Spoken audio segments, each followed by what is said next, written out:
Hi, Mark. Yeah, well, I think this was always inevitable. At some point, Labour was going to have to come out of hiding and actually explain what they were going to do.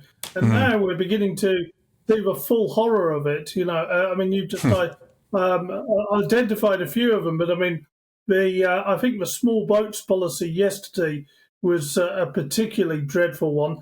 I mean, it's going to start the reversal of Brexit. It's going to hand over power to how many illegal migrants we take to Brussels. It's going to mean that, not that we haven't had enough already, but we're going to get 100,000 at least extra illegal migrants. It's going to create a kind of open doors policy.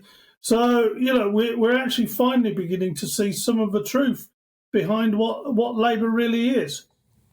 I really enjoyed reading your piece in today's Express Online about how Starmer is off to a woke conference with Canadian Premier Justin Trudeau. Tell me more.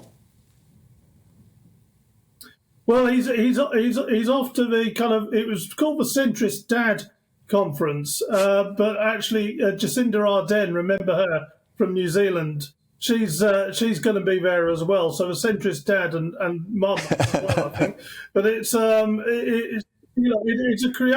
a collection really of the world's worst politicians, as far as I can see. Of course, Ardern and Trudeau were both trained up by the World Economic Forum. They were both on that youth programme that it runs, the Davos people, as was the Irish Taoiseach as well. And we had a couple of weeks ago, I think, or was it last week, Keir Starmer was asked Davos or Westminster, who should be making the decisions, and he said Davos.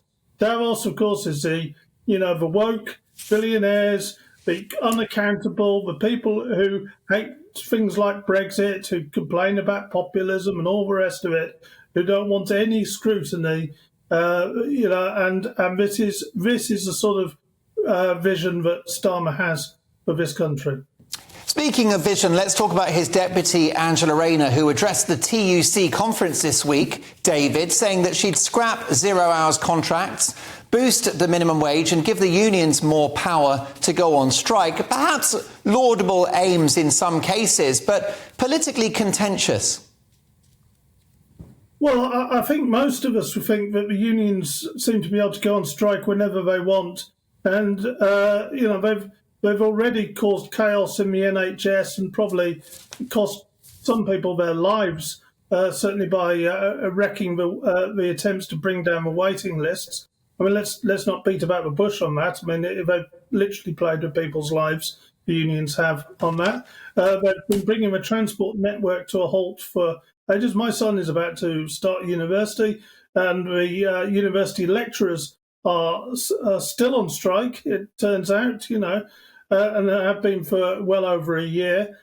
Teachers keep on going on strike. So I don't really see how much easier it needs to be for them, actually. And speaking actually as somebody who used to work on a 0 hours contract a few years back, it's not such a bad thing. And actually, I rather enjoyed the flexibility it gave me when I was starting out in work. And, Angela Rayner just is fairly typical of, actually unusually in Labour these days, but that old Labour kind of myopic look on what work should be. And, it's the truth again. It's the truth again of what's happening with Labour.